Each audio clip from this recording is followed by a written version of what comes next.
In the latest Cyberpunk 2077 news, we have an update on the upcoming Trauma Team comic narrative. Nadia discovers that her new extraction subject is Apex, the man who's responsible for Nadia's former team members' deaths. 100 floors high in a skyscraper filled with members of Apex's rival gang, Nadia and her team must complete the extraction. An interview from June has resurfaced. It was conducted between Polish website Spider's Web and lead quest designer Paweł Sasko. Paweł explains that one of the lessons learned from The Witcher 3 was balancing the main storyline with side threads, and this is an area which has significantly evolved in Cyberpunk 2077.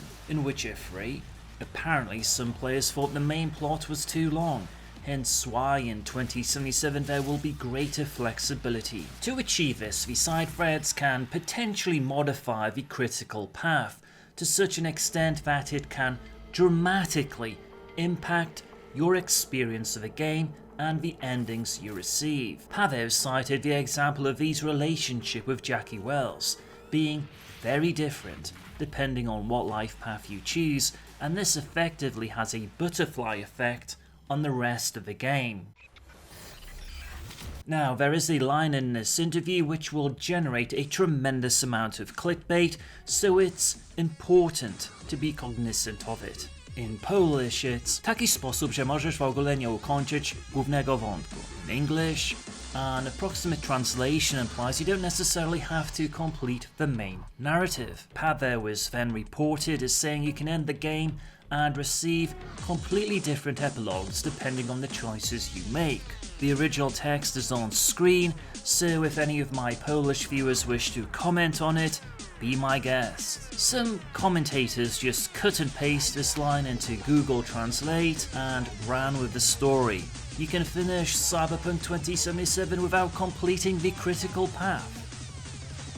Interestingly, when I spoke with my contacts at Night City to verify the authenticity of this report, in particular the line I quoted, they did not wish to comment, so I would not read too much into it. Paweł confirmed not all NPCs will be killable, and this is highly dependent upon the situation. For example, when meeting up with Jackie to eat some ramen, you can't just kill him, as he is V's friend.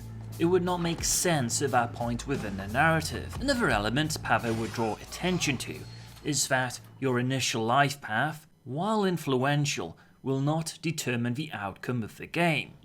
For example, if you start as a street kid, by the end of the game you could effectively finish as a nomad, depending upon your choices. Paweł would comment that the entire game has been finished for quite some time.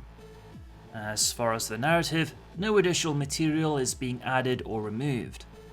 So for those who keep on asking for certain features and so on, your time might be better spent elsewhere. Paweł would also reiterate that 2077 is not a political statement on any topic. In terms of lore updates, Haywood is described as a neighbourhood of contrast. In the north, near the city centre, you'll find lush parks and modern skyscrapers towering high above. As you venture further south, however, the views change drastically, with dangerous and unwelcoming slums dominating the scenery more and more. Still, Haywood isn't all bad. Even with gangs like the Valentinos and 6th Street roaming around, if you know your place and keep your head low, that is. The district's been dubbed the biggest bedroom in Night City. That's because most of Night City lives here.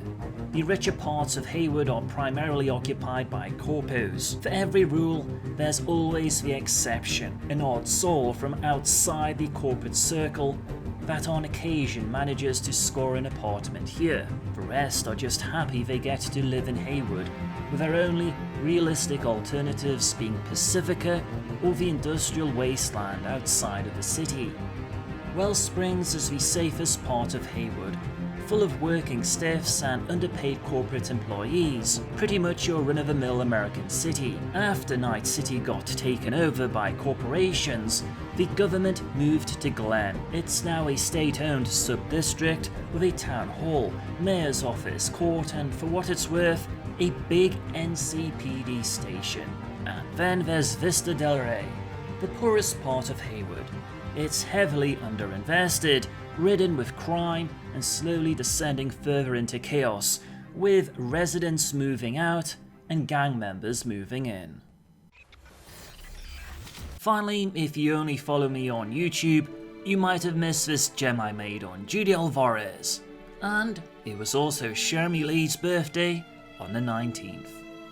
Thank you for chipping in.